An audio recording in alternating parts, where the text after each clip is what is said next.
One athlete who caught our attention this year is a young man who suits up for the Charlotte Bears, 28-year-old Jeffrey Legree. When 28-year-old Jeffrey Legree runs basketball drills in the Charlotte University gym, he gives it his all. But when you talk about his maturity level, his character and integrity, honoring our country. Once you leave high school basketball, the world gets real.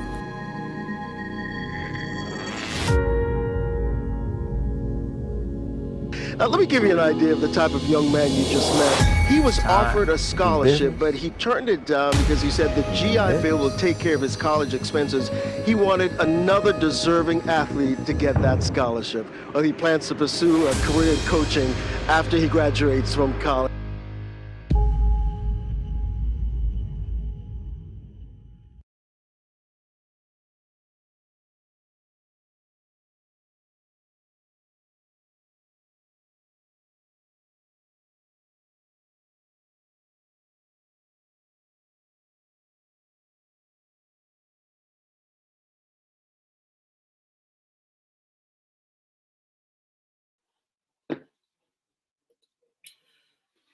Welcome to MBS,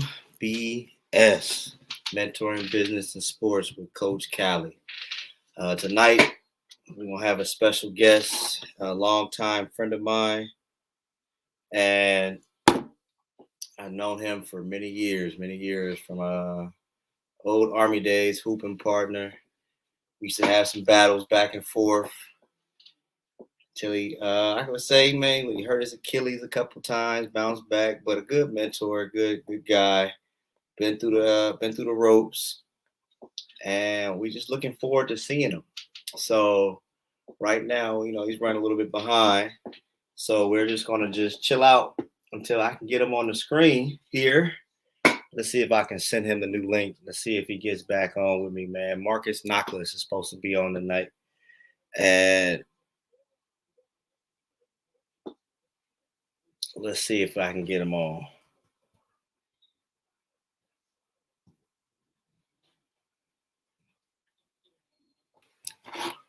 See if I can get him on here.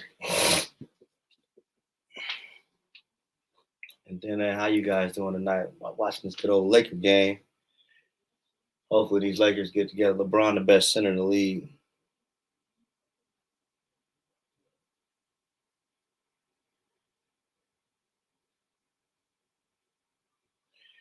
LeBron's the best center in the league, man. Hopefully they can get it together, man. So 80 too fragile. 80 fragile on me right now. Come on, big guy. I guess he having some technical difficulties. Yeah.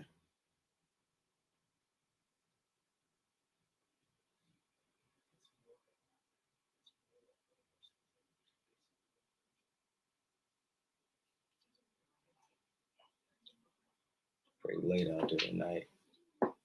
Look at the glare off the darn TV, man.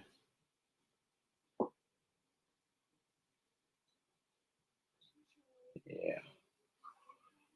Oh, boy.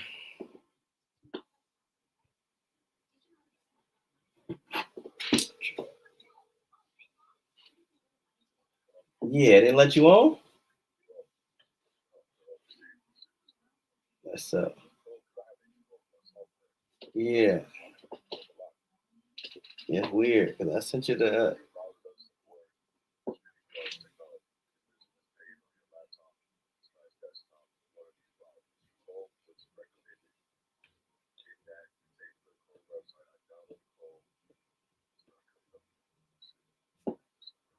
Let's see what happens.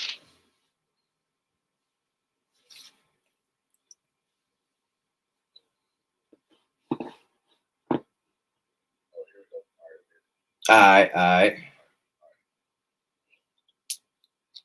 I wonder if y'all think LeBron and them gonna beat Sacramento tonight.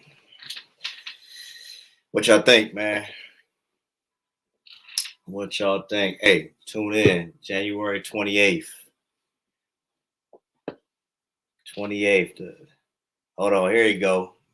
The man with the plan. Yeah. What's good, man? I can't call it. Busy day, man. Busy day. What's going on with you? Hey, man, can't call it. Watching Bron and the Lakers, watching Bron be the best center in the league. The best center, huh?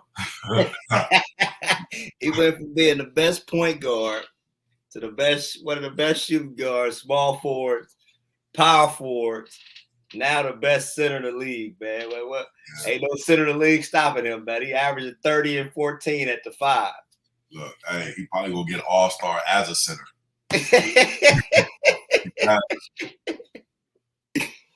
Yo, I'm over here weak, man. Like, they got my man really at the 5. Then they really talk about Anthony Davis playing the 4 when he get back. How's LeBron playing the 5 and Anthony Davis is at the 4? Where's Dwight at? I ain't watched a lot of games. Where Dwight at? Dwight on the bench. They ain't trying to play Dwight. They trying to trade DeAndre Jordan and Kent Bazemore and keep Dwight, but Dwight ain't been getting no minutes. But who they gonna trade? Because I just saw they signed somebody they put somebody on a 10-day. Stanley Johnson. So Stanley Johnson he been locking down at the 4. That man, that little boy is strong. Look, sounds good. That purple and gold on, the lights hit different. Yeah, and your man Russell Westbrook be tripping. Man, I don't know. I believe what they say, man. You know, Floyd said it's a different set of lights when you get into that world. I bet it's a different set of lights. That crypto arena, you got LeBron James on the other side. Yeah, man. I don't know what's going on, man. That's crazy. That's a whole different kind of story, man. Yeah, man. Well, now that you on, man, so let's dig into the podcast, man. Let's tell the viewers, man, a little bit about yourself, man. Man, born and raised Corpus Christi, Texas, man. For people who ain't never been to Corpus, bottom part of Texas, right on the Gulf of Mexico. Single parent home. My dad was around, but he wasn't around. Some of us understand that. So, my mom raised me. My mom was working 12 on, 12 off shifts, night shifts. So, sheesh. She would go 7 o'clock at night and come home 7 o'clock in the morning. And I had no supervision. I got a 10-year-old. I got a brother who's 10 years younger than me. So, I had to play the whole babysitter, man in the house thing. So, man, I used to do everything, man. We used to have, I used to set up my living room. The little goals you can put on the door. Yeah. Doing something, man. In my living room, we would move the living room furniture. We have a whole little half-court little set, man. It'd be me and my 2 cousins, man. Getting busy. At it. We would until we beat each other up.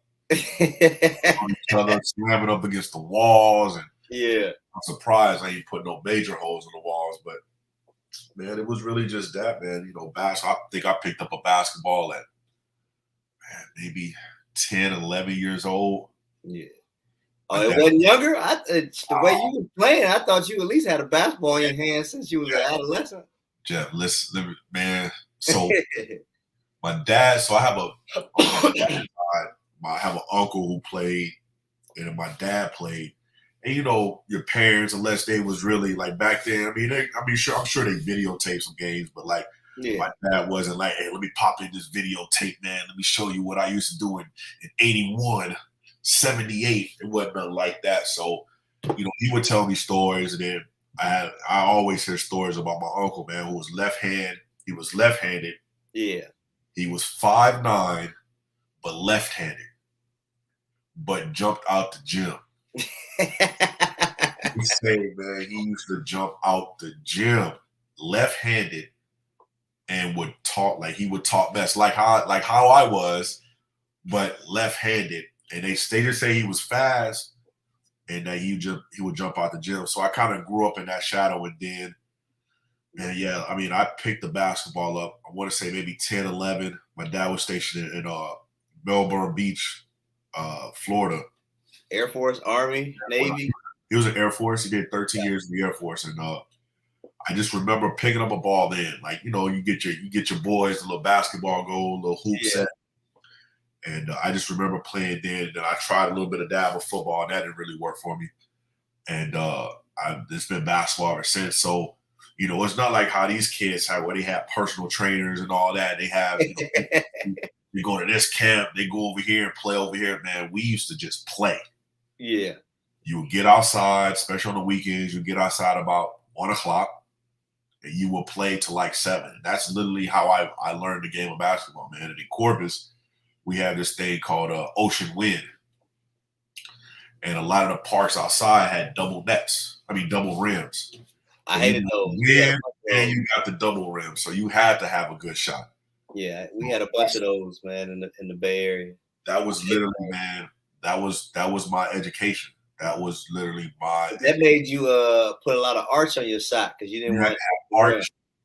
You had to know how to. If you floated the ball, you had to learn how to get that right lift on your floater to get to the paint. But yeah, you literally had to shoot the basketball. So Corpus Christi, you know, people really not familiar with Corpus, man. It's point guard central. It's all point guards. We had actually Chris may be the only one. We had a post player center. He was an athletic guard. Well, he was an athletic center. Chris Richardson. He came out of Corpus Christi. He came out of Corpus Christi Carroll. He ended up playing at UNLV. He ended up didn't get drafted, but then he went to play for the Harlem Globetrotters. And, you know, unfortunate situation, man. They were overseas. I want to say maybe Japan or something, and he passed away. But he's really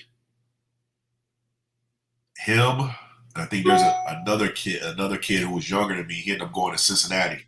He played D1 in Cincinnati. Jamal Lucas out of Corpus. But that's really the only people that I know of that's ever came out of Corpus. But you know, you got short point guards, quick, fast, the whole nine. So. You know, I live a small little glimpse on the map. People probably don't know nothing about no guards that's coming out of there very often. They really, I mean, we had and see, I don't know any current names. There probably is current names, and I don't want to disrespect anybody, but like my era, man, I could probably count on my hand of actual point guards that actually came out of Corpus or went and did something. You know, I don't like to talk down on my city. My city is one of those cities, man. If you're not, you get homesick quick. Well, on the map, it looked like they got some beautiful environment, atmosphere, man. Like, is there a lot of beaches there? Jeff, it's on the Gulf of Mexico, sir. The Gulf of Mexico. Home of Selena, Jeff. I don't know how deep you want to get this. Yeah. Hey, man, you get some trouble over there, man. That sounds like trouble. Man, I love my city. I love where I'm from, man. You know, it's just like any other small city. It has its goods and its bads, man. But you know, I don't regret saying I'm from there. You know, I tell people all the time that's where I'm from. I moved to Austin, man. '96 was a complete culture shock. Complete culture shock. I went from 5'3", 5'4", 5'5", 5'6" point guards to 6'1", 6'2", 6'3" point guards and actual post players. Like I went from that, and it wasn't like we would go back and forth, like we would come and visit. So I kind of had an idea of what was going on. Nah, we left, and that was it. And I got dropped right in the middle of it. So that's really how I learned my game, man. So when we ran into each other, what was that, 07? Yeah. 07, I had already went through, man, a whole lot. So by the time I got to, like, at that point, I was already mentally tough. Like, I was already tough. Physically, I probably wasn't already, I think I was still a $170, maybe $180 at that time. But mentally, I was, because I had already went through the gauntlet. Like, the gauntlet, man. We used to, during the summertime in high school, man, we used to go to the Frank Irvin, well, not the Frank Irvin Center, I forgot what they used to call it. It was like the little rec jam at UT, man. We would just play. You paid $10 for the day, and you would just go and play. And you would get the likes of TJ Ford or Daniel Ewing or whatever guard that just wanted to get work that time that was at UT. They would just come in there and you would just watch. I mean, maybe you couldn't get on that big because, you know, they had separate courts, but maybe you couldn't get on, but you could watch. You know, you get to watch. Like, holy. Yeah. That's just like how we did it. You know what I'm saying? If you wasn't with the shits, you know what I'm saying? You had to go to the far left, get to the back. You know what I'm saying? You gotta win games to get to this court right here. Yeah, just like how I was a drum. You know what I'm saying? Yeah. Drum, but yeah, I wanted to pick the ball up late, man. I didn't have a personal trainer. I didn't have, one-on-one coach. It was literally just me out there just playing. Yeah. That's how I learned the game of basketball, man. But man, so many memories. Man, that's crazy, man. That's just real crazy. So, man, tell me about, man, some adversities in life, man, that you have faced, man. You have overcame them in life. You know what I'm saying? Man, being raised by seeing a strong woman, man, you kind of get sheltered from really life. I don't want to say I was sheltered, but I was covered. I had a real strong family, so I didn't really get the we kind of struggled. I mean, we struggled, single parent, so we struggled that way, man. My very first adversity that I can think of, man, was I was in middle school, and it wasn't, it's a family matter that happened, and it was literally like the night before the championship game of my middle school basketball game, man. It was a personal matter, and that was kind of really my first, like, how do you handle mentally dealing with something, and then the next day you got to go play a basketball game that's televised, that's in the paper, type of thing. That was really my first kind of situation, and then really being homesick. So when I left for junior college, I went to junior college for like 4 months. 4 months, Jeff. 4 months. Left in August, I was back by Christmas. That it wasn't really adversity, but just being homesick. I'm surprised, man. You didn't get into the flow, man. Party, have some fun, man. I would. This was early. This was 2000. Yeah. I'm coming from not really understanding, what the pathway, what the path was, not really understanding anything like that. So, really just trying to figure it out. You young, you don't really have guidance. My mom tried to help as much as she could. She didn't really know a lot. But, really adversity, man, I didn't really get adversity till like later in life, man. Probably 21, 22. I had my first kid at 21. And, in Texas? Yeah. My daughter born and raised here in Austin, Texas. And that's really when adversity, that's when life hit. That's when things start to like, wait a second, hold up. I gotta go buy what? I can't go buy these J's. I gotta go buy formula and Pampers. But man, I can't say I had the best life, man. But I can honestly say, man, my childhood, early stages of my childhood, man, I was pretty much taken care of. If it wasn't my mom, it was my grandmother. If it wasn't her, it was my aunts. And I had aunts and uncles that were there. That was there for me if I needed them. Gotcha. So you utilize your support system. Yeah, I had a real good support system, man. I still have it to this day. I can say that as a grown man. I have a support system. I call uncles, man, that's been divorced from my aunt for years, and call them like, hey, I'm in a situation. And they'll come to my rescue as much as they can. That's what's up, man. Hey, it's nothing like having a good support system, man. It's just if you don't have it, man, like sometimes, like for instance, man, I've caught myself, man, just stuck in the middle of nowhere because I couldn't call nobody, no family. And it's just so weird, man, because it's like, man, what do you do? And you already know how we are. We don't like to ask for nothing. You know what I'm saying? That's like the last of the last. I didn't try everything that I could possibly try. Yeah. And then it's like, man, I really got to make this phone call. You know that feeling? I got to do that tomorrow.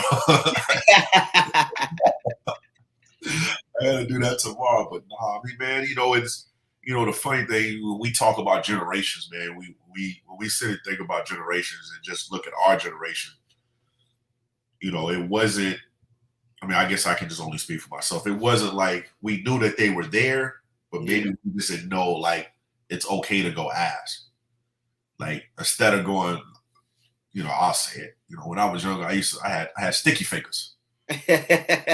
Sticky fingers. Back now I call it endorsing, but back then I used to have sticky fingers. I go to the HEB or a little grocery store, walk out with some Starburst and some Mrs. Bear pies.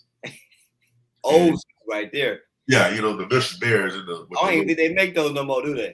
No, they do. This is before they put them in the cardboard box. Oh, gotcha.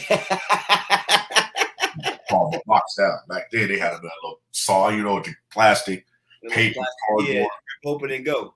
Yeah, open and go. But until I got caught, and my grandmother came and got me. She was like, "I'm disappointed in you. Why you just come ask me for money?" I was like, "Oh, okay, all right. We'll let that happen again."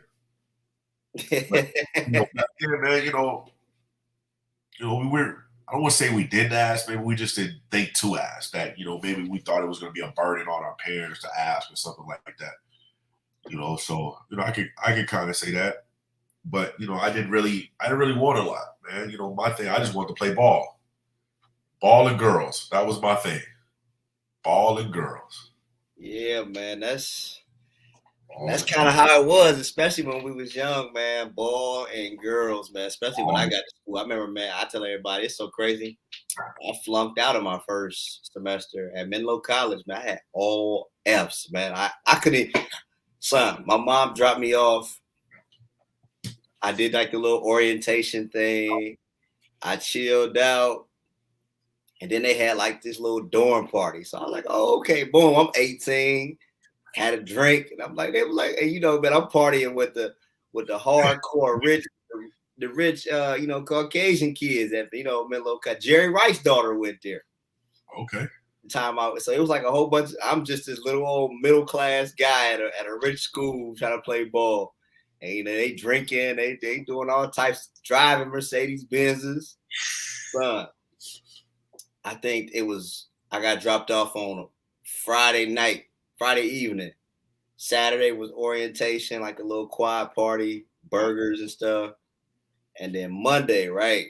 First day of class, son. I got up. I'm like, me, it's first day of school. I had my, had the clothes laid out. Gear ready to go. Had the gear ready to go. Like I'm in high school. Like I just got the fresh job.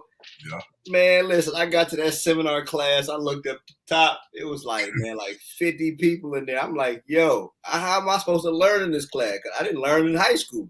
Yeah. How the hell am I gonna learn with 50 people if I couldn't learn with 12 people, 12 to 15 people? So I'm sitting over. I mean, they was like giving lessons and everything. I see people taking notes. I'm like, what y'all taking notes on? But I didn't understand not a damn thing, son. I'm sitting in class, English class, seminar class. Man, after about the first week at that school, I realized, like, yo, this is about to be crazy. So I tried to like buckle down. Yeah. And then, October 17th happened. Midnight Madness, son. That's when I really went downhill. So, I was there trying to play basketball. Midnight Madness came out. I'm dunking. I'm hitting the 3-pointers and stuff like that. After that happened, the girls was like, I didn't know you play basketball. Man, from there, I don't think I went to class. That right there is what happened. That right there got me in some trouble. So I think I partied 6 days a week, slept all day, and went to practice at night.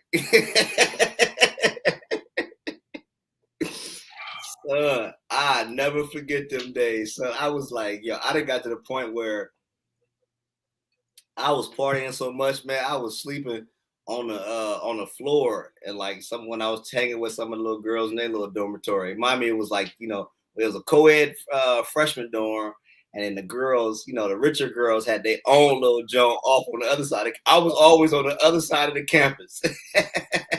Bro, I sit and think about drum and how we used to do that. Yo, now, I'm like, how? Like how? So we used to see you got there later. Yeah. I got there when I got the drum, that was 03. Yeah. We deployed, we came back in 04. So I literally, by the time we met, I was already like 2 years in deep. You was there for a while too on drum. I got there, 03, and I left in 2010. I'm a superstar. By the time I'm like a star, semi-star by the time you get there. And then the next couple of years, and I'm a superstar to the point to where it's like we would hoop and we would go out. And you know who I'm rolling with. So and then we're going out and then we're hooping the next day. So Yo, I remember one night we went out because we got in around 3, 4 in the morning. So we was up by 8. RJ does not play that, bro. You're getting up. I don't care how hard you party. We will be at the gym by 8:30, the latest 9 o'clock. And we're going to hoop until like 12, 1, maybe 2, depending on how the flow of the games go. Yeah, hey, what was old boy name with the old school, man? Had the braids going back. Man, what was his name? Not PT. It was PT. It was PT? Yeah. It was PT. Yeah, PT used to get it in. Man, I got stories for all of them. Let me tell you how I met PT. We're at what's this? So this is I don't know if this was before I met you. It had to have been 06. We go to JRTC in Louisiana. They formed this new brigade, 3rd Brigade. I know the E8. No, he was an E7. No, he was an E8. He ran all the cooks for drum. Yeah. I'm cool with him. Somehow I get cool with him or whatever. So George Gaines, Mr. Gaines. So we go to JRTC. Gaines already told me, hey, bro, when we go to JRTC, I'm going to link you up with your new platoon sergeant. So when you get back, that's who you're going to be playing. That's who you're going to be with. Like when you get back, that's who's going to be your platoon sergeant. He's going to be your platoon sergeant when you get back. So I'm like, okay, cool. So we get to JRTC, you got to set up, blah, blah, blah, blah. If you've never been to JRTC, first of all, it's in the middle of dang nowhere in Louisiana. Oh, yeah. Well, I know where that is. And then, you get set up. And if I remember, you had like the barracks. They had like a couple of sets of barracks. And then they had like a basketball court like off to the side. Now, mind you, this is 06. So now I've been playing at McGrath, but I'm playing on like the middle court. I'm not on the big court yet. I am on the big court. I'm on the big court now. I didn't progress from the middle court to the big court. But I don't know prime time. Because that's what they used to call them back then. It was prime time. So I'm like, okay.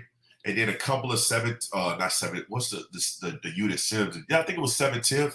The one the Sims group used to be with. He used to always be with. There was a couple of them. Yeah. And I just see this. The PT had braids back then. He had like but then he used to rock a little 2 braids sometimes. Yeah. Yeah. He's killing him. And I'm like, man, who is this? PT ain't nothing but maybe 6'1", maybe, and he's killing him on the block. Athletic is all outdoors though. And look like it looked like his back foot is dragging. He just killing him. And I'm like, man, who is this? So I go close to the court. So I'm just standing there. I'm looking. I'm like, okay. All right, they got no guard play. Let me go and get in. So I go get in. Me and PT going back and forth. Now, mind you, I don't know who he is. I just hear them saying prom time. So I'm like, okay. All right, hey, what's up, prom? Hey, what's up? All right, here you go, Walker. Here go another. Oh, here you go, Hook. He's looking at me. I'm looking at him. I'm just hooping, dude. I just came in to hoop. I just want to get some games in while I'm out here trading. Yeah. So that's why I first initially beat PT. Got you. We come back from JRTC. I link back up with RJ. By this time, RJ had already moved. I think he had already moved at that apartment. I believe he had already got that townhouse. So me and RJ, I got so many stuff. Boy, I used to get. Is this live? Is this live? This live, man. This on YouTube channel. You know the one. You know the one. Yeah. You just gotta blues. Yeah. The blues. So I would go to RJ house. Like Friday, we would go I'll probably get over there like Friday night. And then we were like, okay, we're going to go out. So immediately he was like, yo, don't forget, we got to get up in the morning. I don't care where you end up. you need to be at the gym or be at my house by 8:30, 9 o'clock. Yeah. So we come back from JRTC. I'm at the gym. I'm just in there getting shots. RJ show up. Right behind him comes Red. I don't know if you remember Red. I remember Red. Yeah. Hey, I still holler. Hey, Red had the Jimmy. I think Red walked in behind RJ. Yeah. It come Bounty because Red and Bounty used to be. So it was three. It was Red, Bounty, and PT. So they all walked in the gym, and then everybody started flowing. I guess it was one of those days when they came in at night. So now we're hooping. So I'm cool with RJ, but I don't really know the rest of them. So RJ was like, "Yo, this is my youngin." He had that Virginia say, "Hey, this is my youngin right here." So he just go hoop with us. Yeah. I'm looking at Pete. So I'm like, wait a second. Didn't I just see you a couple months like in JLGC? He was like, yeah. I said, well, I'm cool with RJ. And then we just started, and that was it after that. That's how me and PT got cool. And then I got stories for days on when they got that house over there right before you came off the bridge. Yeah. That there was a little there was two little clubs, man. I can't remember the roads. It was so long ago. But they had this little house, man. They turned into like a I don't know how much I can say on this thing, man. But yeah, it was crazy, man. We had some fun time. It's so crazy because when I got there, man, it was like Red, you, PT, Tone, Cute Cleaner. Tone was there? Tone was there when I was there. Remember, Tone, I gave Tone so many buckets, he picked me up on his team, remember? And that was 06, right? Yeah, 06. I'm trying to think, was that? And you had Big Major that played with Tone, lefty. Yep. Okay, yeah, I remember that. Harvey. So this how RJ used to have me. I would go to like the gym on like a Tuesday, just randomly, just to get work. And I would literally walk into the gym and say, hey, y'all want to play? All right, come on. Y'all four be on my team. Yeah. Whoever it is that they played against and kill. Like RJ had me to that point where I would literally just show up to the gym and be like, hey, if you get the rebound, give the ball to me, run the court, and I'm going to find you. Like, it got to that point. Like, RJ put, like, I was already confident in my game, and RJ took it, like, up here. And, RJ was nothing but 5'10". Oh, yeah. All shoulders and arms. That's it. 5'10", shoulders and arms. So that's kind of what Fort Drum kind of built people, though, man. We worked out so much, man. It was just we played hockey people, man. Just like matter of fact, I was talking to the team and I was coaching. Matter of fact, the team I had practice today, and I was telling them like, man, look, I played in upstate New York in the military, and then you got to think when you're in the military, you're getting people from all over, upstate New York, Texas, Kentucky, Georgia. You're getting them from Virginia. You're getting them from everywhere, and y'all are either playing together on the same team or y'all are playing against each other. Exactly. You have no choice but to get better because the competition was higher. So you had no choice but to get better, or you got left behind. So you had to figure what was your thing. Like, how did you contribute to all of this? And then once you figured it out, you got with some good play. It was easy. RJ used to make my life easy. Remember the ball, cross half court. That's all I had to do is get the ball half court. That's it, man. You give it to RJ and let him work, and then when you're open, you got to make it. You got to not. Hey, you got to knock down them open jump shots. You got, and if you really feel it there, if you had confidence, see, that was one thing, and I want to say probably by the time you got there, my confidence was at a high. Yeah, I didn't care who was in the paint. I'm going to the paint. You're gonna have to foul me. And you gotta look at it. Remember too, back in the day, we didn't have all that jelly they be doing, man. It was a hard layup. You're going to the hole. You're putting your shoulder in somebody's chest. Yes. And you're taking the punishment. Yep. That's exactly what it was. You and that's wild though, because now we're talking so much about basketball, man. How has basketball in general impacted your life? You know what I'm saying? Man, my mental toughness, I probably would have never got if it wasn't for basketball. I would have never gotten it. I had a pretty lackadaisical middle school coach, but my high school coach, man, He was Typically because they're trying to prepare you for the next level too, yes, though. and I didn't understand it then. I get it now. Yeah. But then you're like, dude, why are you yelling? I look at it, man. I'd be like, yo, if I had the knowledge I had now, It'd be a completely different. And I had to go through the time machine. I'm going back to high school, dog. Bro, and it wasn't like it. Okay, maybe it was just my school. Yeah. We didn't have the shooting gun. We didn't have. Nah, we ain't had none of that. We had the rebounding the little net thing that rebounded for you, but we didn't really have. And again, it was like, yo, you had to get 3 more. Hey, yo, you want to come to the gym get some shots over me, man? We was chasing every basketball. We ain't had none of those technologies. None of it. How we used to work on our 3-point. We used to play this game called 21. 5 shots on the 3-pointer. Yep. And we would just play for money. Yep. The money right up under the goal. And whoever got 21 the fastest, that's how we used to work on our shots. And if you wanted to work on your game, you played basketball. Like we 1-on-1, 2-on-2. It wasn't no individual ball handling drills. It was just get out there and get to work. We did that. Now, I mean, of course, high school, if you had the right program, you had like an off-season program. Oh yeah. Maybe you had something like in the spring. Because I couldn't even recall, man, back when I was in high school, right? We didn't do too many dribbling drills. We didn't have too many cones out there. It was line up, 2 dribble pull up, boom. Line up, 2 dribble hesitate, crossover to the layup, boom. Pull that chair out. That's it. Pull that chair out. I don't even remember cones even being on the floor, during practice or anything. I don't even think coach had. Definitely not during practice. I know we didn't have during practice. Coach said fill the lane, and he told you where the lane was at, and that's where you went. But there wasn't like how it is now. Like if you watch, I don't want to say a random, but if you watch, whether it's 1-on-1 or some kind of team, they got cones, they got colorful cones, and stay outside the red cone, and you got stay out, fill the lane at the yellow cone. It was like fill the lane, you get wide. You get wide and that's run. It, man. It was man, back in the day, it was get outside the outline. Yeah, get outside the outline. Yes, sir. That's it. It wasn't no cone there.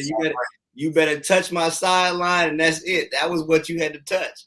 And that was it. Had to stay within a certain lane because if you came outside and you got into their lane, knee post, you had to fall down right down the middle if you were the rear post or the what do you call it? I call it rear post, but if you were your post that got the rebound and you pushed it forward to the point guard and you were the back post, you had to slowly come up the court. Yeah, you was a trailer. Trailer, yeah. If you were the trailer, you had to slowly come up the court. So it was that. It wasn't, hey, there's some cones here, there's some big cones there. We had what's the little thing that they have now with the little dummy thing that has the hands up like that? The little D-man? Yeah, we had none of that. No, it wasn't none of that. I remember I used to get some shots up. They used to have a broom up. Remember the old school broom? And the coach would be funny, knowing that you were hitting a couple of shots and raise that broom up a little higher and throw your whole shot up. Yeah. Old school broom. I remember taking a little volleyball, little ladder and just trying to shoot over it. Jeff, we're old, Jeff. In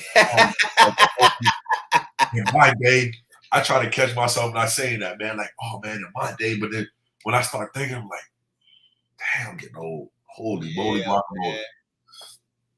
But I mean, if it wasn't for basketball, man, mental toughness, I say basketball in the military is what really got me mentally tough. Did basketball prepare you for the leadership in the military? Well, yeah, because I already had going through not really the gauntlet, but having a culture that I had in middle school. Yeah. They saw something in me, and that's what a lot of kids don't understand. Like when you're coaching and you see something in the kid and you constantly correcting them, you're constantly doing this, they think that you're picking on them now. And it's like, no, I see something in you. I see it in you. So it's not like I'm trying to be, I'm not trying to be nitpicky or I'm not trying to, pick on you. I see something in you and you got it. So don't take it like that. And I think that's what's the difference between when we were coming up and then now, because now kids think, oh, well, coach is picking on me. Coach don't like me. No, coach sees something in you and he wants to make sure you understand what he's trying to coach you.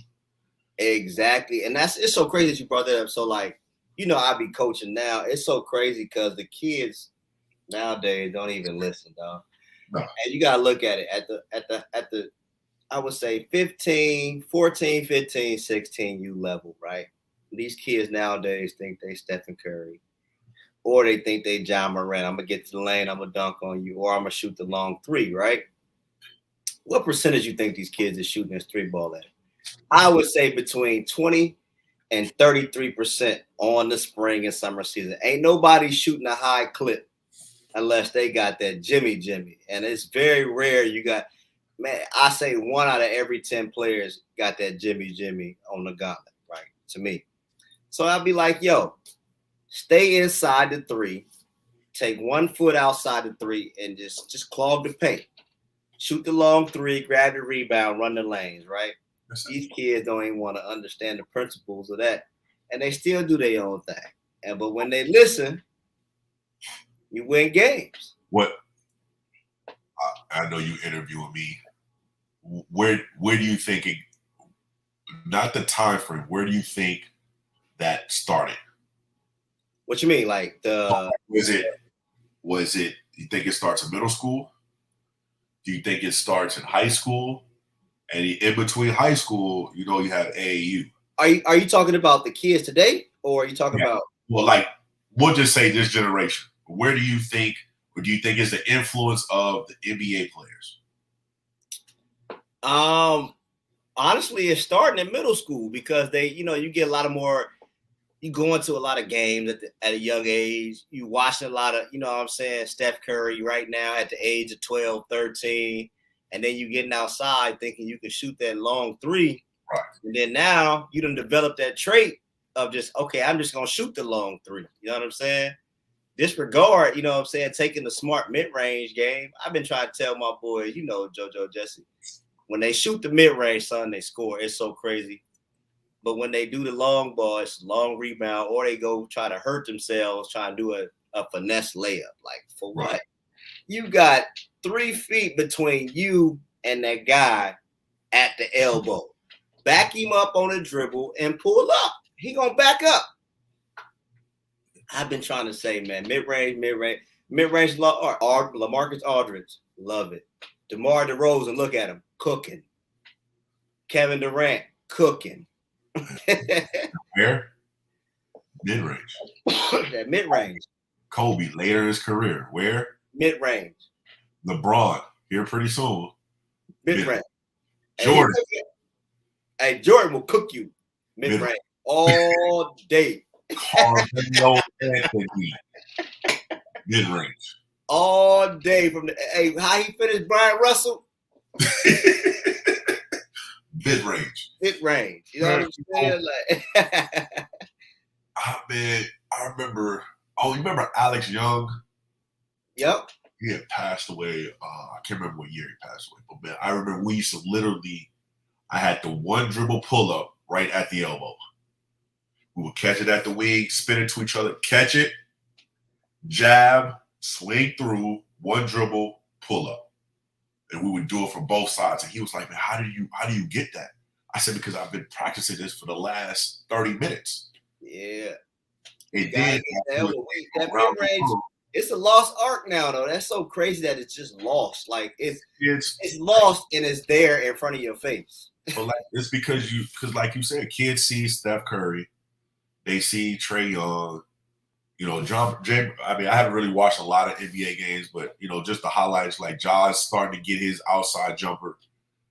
They see these professional athletes putting these shots up and putting these numbers up, but they're not understanding. Like I tell my group all the time, I say, look, first of all, you're in school.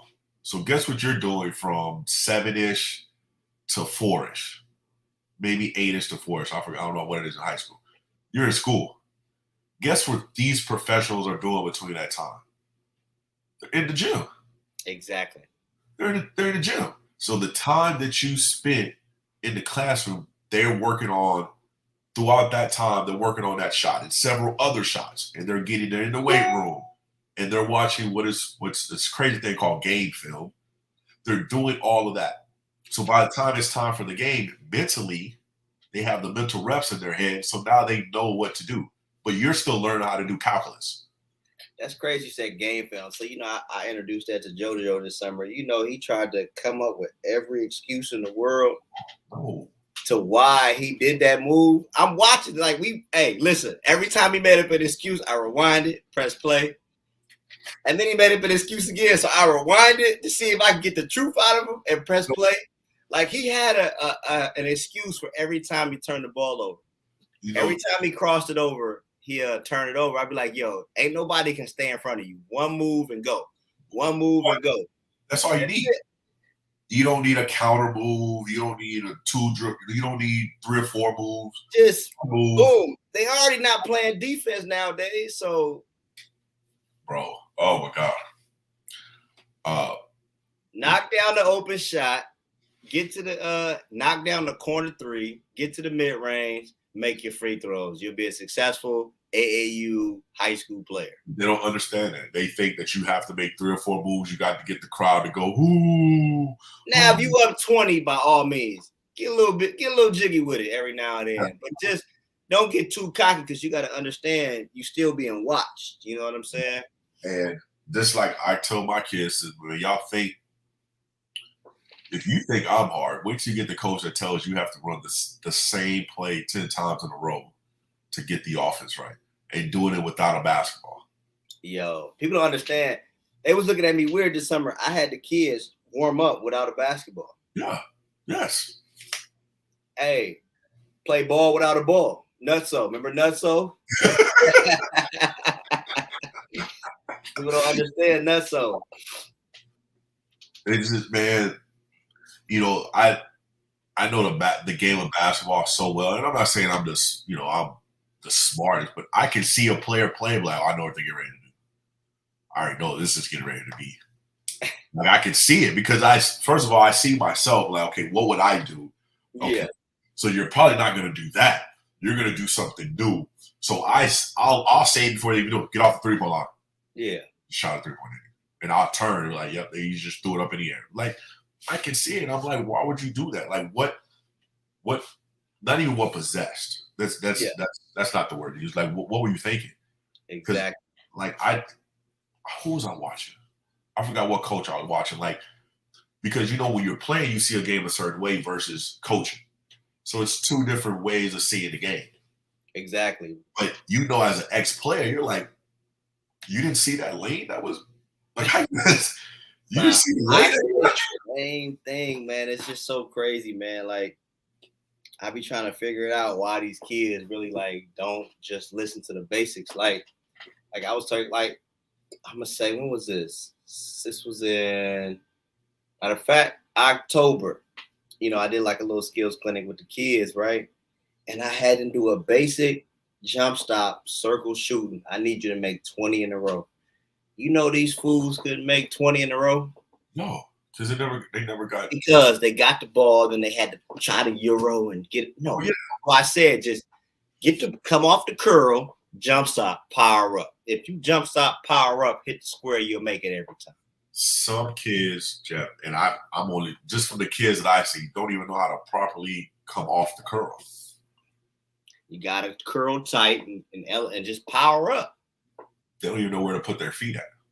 They don't even know how to put their feet. I sat there and I was like, yo, I had to sit down and think about it. Like, yo, what in the world? This is the basic of the basics of the basics of basketball. It should be, but that's right.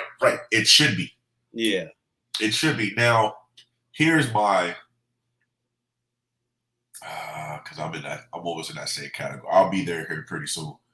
But you have the dad that's coaching the son that, I have no other way to say it. The dad that's coaching the son that the dad thinks that he knows everything, and he's not the coach, so then it turns into the parent coach. I hate those. I taught my son to do, or I taught my daughter to do it like this. And I'm like, but in an offensive set, he's not going to be able to do that. I hate those, brother. And the reason why I don't say, because my son's 9, so it's I'm almost in that boat, but he hasn't picked up a bat. He's picked up a basketball. He wants to play. He's around it so much because I coach it a lot. Yeah. Just wait to really, really wait for him to dive into it. We start diving into it. But, I coach him in flag, and I told him, I said, I don't want to coach you forever. Like, you can go get coached by somebody else. I'll be there to help, but I want you to get other coaching styles, because when it's time for you to progress through middle school, high school, I don't need you to think that I'm going to always be there. I'll be there, but when you go off to college, I ain't going to be able to be there. So you got to be able to adapt. They got to learn to handle them adversities early, man. And early. I think a lot of these parents are sheltering these kids, man. And then when they get to or get with a coach that's holds them accountable, not even just like hold them accountable, then it becomes a problem. And I don't know, man. I don't know if it's like that across the, all over the place. It definitely is. So my thing with that is, these kids are falling, right? And the parents be like, yo, I'm going to pick you up right now. Instead of just allowing them kids to get up themselves and giving them that guidance as they're trying to get up. You know what I'm saying? And see, they got to figure it out too, man. But at what age do you say, okay, my child is young enough to where he could, he or she could figure it out? It's 13 years old. So they hit that teenage year, man. It goes by so quick as soon as they become teenagers. But before you know it, they just turned 13. Then bam, they 17, 18. Then what you gonna do? They're not gonna be in your house. You getting the hell out. But some parents say, hey, they still don't understand what they need to go. They're still learning. That's crazy, man. I just don't get it, man. So that's yeah. That's crazy, man. I just even said that. Like, I was thinking about it because I've always had this thing where I say between the ages of birth to about 9 years old, you enjoy life. Yeah. You correct certain things on how you close the toilet seat. This how you put the toilet paper on the roll. Yeah. This how you do this. You know what I'm saying? Between the ages of 1 and 9, between the ages of 9 till about 13, then you help these kids develop traits. You know what I'm saying? Because again, daily traits is like brushing their teeth, making their bed, making sure your lights is off when you're not in the room. Those are traits. Yeah. And then between the ages of 13 and 18, you got to allow them to have that adversity, but then teach them how to come back up. You know what I'm saying? Like, this is because now once you become 18, life lessons going to kick in. You got to get your own job. You got to pay your own taxes. You're going to be away in college. You're going to be, if you take that route, you know what I'm saying? You got to learn it. It ain't going to fall underneath your parents anymore or me. But you have some parents, hey, I'm still going to be there. So when you, exactly. And, we're not going to sit here and say, to this day that, we can't call our parents if something major was to happen. But what it is, let them fall on their face a couple of times and see how they problem solve. This topic was brought up to me about your credit, right? It's like, are you going to co-sign for your kids a car? Absolutely not. Yeah, I'll help them get a car, but it ain't going in my name. Yeah, no. Your credit, when they got to learn that game too. Your life it's a credit score. It's a game. Okay. Now you got to keep that. You got to keep that score high to get stuff and live life. Let's not sit here. Yeah. And act like we just figured this out. We've had this figured out for the last 25, 30 years. No, we didn't. Absolutely not. The way I was raised, no. I don't think my mom watched. I probably had stuff in my name when I was a kid. Yeah. I did too. So I didn't understand credit until later in life. Man, listen, let me tell you something. Straight cash for me, homie. Man, when I got 18, son, and I had to try to get things on credit, they told me I had a credit score already. I said, how is that possible? I ain't know Metro had reported to credit, right? So then the first argument was I had a gas card that was in collections. So yep. I was like 9 years old when that card was activated, right? So then I had to ask these people. I said, listen, let's be real. At 9 years old, what am I driving? Right? The creditors looked at me and was like, you gonna pay this bill? I'm not paying no bill. I said, I had to argue with the man, to be honest with me. Yo, be honest with yourself and be honest with me. I'm 9 years old. What am I putting petrol in? My bike don't got no gas tank. And I barely rode a bike because I walked every goddamn where when I was growing up. You know what I'm saying? We'll walk 3 to 5 miles and show up at Hoop and then walk another 3 to 5 miles back home. Didn't even care. Stop to Mickey D's along the way, grab you one of them little 50-cent cheese hamburgers. I'll make it back. And make it back, grab you a little 50-cent fry, dollar fry back in the day, little small fry, and be good because you had a Gatorade in your duffel bag or your backpack and just keep walking. Man, listen, these fools try to tell me something. I never forget, man, when I first turned 18 and realized I had a bunch of stuff on my credit, man. It's crazy. But I ain't say no names. We gonna leave it alone where it's at. You know what I'm saying? Single mom, 10 kids, made life happen. You know what I'm saying? She had to figure it out. You know what I'm saying? And then you look at, we look at that, we sit back and we look, man, I was like 20-some years ago. Now these kids got all these apps. You know, they're getting the life lessons from what, they should be getting life lessons from their parents or the uncles or whatnot. And I wouldn't say they're set up for success, but they're pretty much set up for success if they follow the guidelines, if they follow exactly. But some of them look at all these different influences and they think, man, I want that, and I want it like right now. And some people are making bad decisions, man. That's one thing I learned early in life, man, is to not go that way. Not to go over there. Maybe dibble dabble, maybe see what it looks like, but nah, I ain't going over there, cuz. Yeah. You know what I'm saying? So, that was one thing. I never really fell into peer pressure. Never really fell into any of that, man. I stayed away from it. Honestly, just to caveat on what you said, it wasn't really no peer pressure back in the day. Honestly, it was just you do it, you don't. Now there's people out there, hey, come on, good, do this. There's a lot of more. There's peer pressure today than what you can say there's peer pressure back in the day. Honestly, in my path of life, it wasn't no peer pressure. Either you're gonna do it or you're not gonna do it. My height. Well, you're right. I'm trying to think. It wasn't really that. It was. Yeah, you're right. It wasn't really. I don't never recall that. Yeah, it wasn't really no push because honestly, look at it. Here go an example for you. They'll be like, yo, Marcus, let's come out to the club Friday. Let's get a couple bottles and drink up. You be like, you got the option to be like, all right, I'm going to show up or not show up. You know what I'm saying? They didn't like pressure or send you a million text messages. Oh, yeah. You wasn't getting that many texts on your Nokia back in the day. No. You know what I'm saying? So it's either you showed up, and then if you didn't show up, they didn't even care because they knew you was going to be at the gym in the morning. You know what I'm saying? They're really, you're right. It wasn't. I can't even say it was peer pressure like that back in the day. Or you saw it. If it was around, you saw it. Yeah. I won't go over there. I'm gonna go over here. Not at all. Go hang out over here. Yeah, that's it. That's it, man. That's crazy, man. Wow. But yeah, we're gonna go ahead and wrap this up, man. What's one thing I always like to ask my the people, man, the viewers, the interviewees, man? What's one thing you want to leave, man? The advice you want to leave these kids, student athletes, man? That's just that's the part right there, man.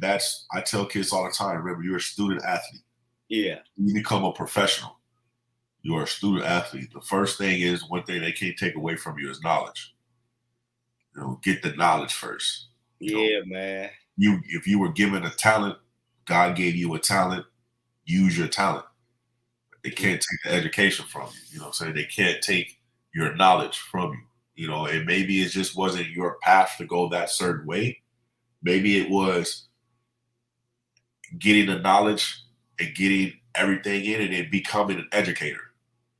Maybe that was your path. Not everyone gets a D1 scholarship. Not everyone gets, goes to D2 or D1 or whatever the case may be.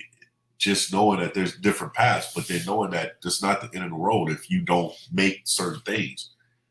It wasn't meant for you to go that way. It was meant for you to go through the experience, but it wasn't meant for you to go that way. And that's perfectly fine. I've been 5'9" my whole life. Love the game of basketball. I wasn't a D1 athlete. Yeah. I dealt with it. Okay. I was pretty good. I was okay. But now I see, okay, well, maybe my path was to educate kids to get them ready for the next level. Maybe have them reach somewhere where I could reach and using different resources to help them achieve their goals. you know, but at the end of the day, you're a student athlete. You know, I didn't learn that till later in life neither. I hooped and it was girls. That's it. Hooped and girls. Hooped and girls. And that was, You know, if I was to leave, you know, last little gym, man, just know, get the education first, man. Everything else will happen for you. You know what I'm saying? Work hard. It's key, man. It's so crazy because it's like we look back now, man. We wasn't, like I told you, I flunked out in my first semester of school. Like we was all about partying, and we just hoop, man, and didn't realize how important, you know, education was and education is to our, you know, our well-being, our life. Because, man, if you're not working for yourself, man, a bachelor's degree is like a high school diploma nowadays. You know what I'm saying? Man, I'd rather be in the position that I'm in right now. Yeah. Than anything else. You know, after my military career, I was like, man, I can't work for nobody else, man. I got to do this on my own. Yeah, man. I don't have a bachelor's degree in, you know, business management or anything like that. I just literally just figured it out. Yeah, man. To continue to educate myself, man, and continue to get smarter people around me to help me grow, you know, grow my business and grow my company. Yeah, man. That's it, man. Well, we got to get back on this soon. I'm going to try to hook it up, man, where it's me, you, Tone. I'm going to try to get our Fort Drum crew on one podcast, and we can just shoot the rocks. I can get Tone on. That's easy. Getting Tone on is easy. I don't know what kind of stories we could tell, but yeah, man. We just gonna tell hoop stories, man. Tone remember a lot of stories that I don't remember, man. You don't remember you and RJ? Nah. Yeah, man. Stories I try to forget, man. That's crazy, man. You know, Tone, at the end of the day, man, Tone was a good dude, man. He came in and, you know, he contributed his part, and, you know, we had a ball, man. That Fort Drum crew, man, was something different. Very different, man. Very, very different, man. We hooped hard and we partied hard, man. And that was one of the things that I enjoyed it. You know, I'm just saying, by the time we fully met, bro, I was already a superstar. I enjoyed it, man. Yeah, man, we can continue to do this, bro. Definitely once a week if we got to, man. We got to get some kids on or whatever the case. Yeah, man, if you got some kids, we can definitely interview and talk to, man. I'm working to building this up so we can talk to the kids, you know what I'm saying, make sure they understand being students first is most important, man. That's like the goal of mine that I'm trying to get going with this here. So, you know, you got my support, bro. So whatever you need, however we can help each other out, man, you just let me know. Yes, sir. Yes, sir. All right, big dog, man. So, all right, man. All right, big dog. Be easy. You too now. Have a good one. All right.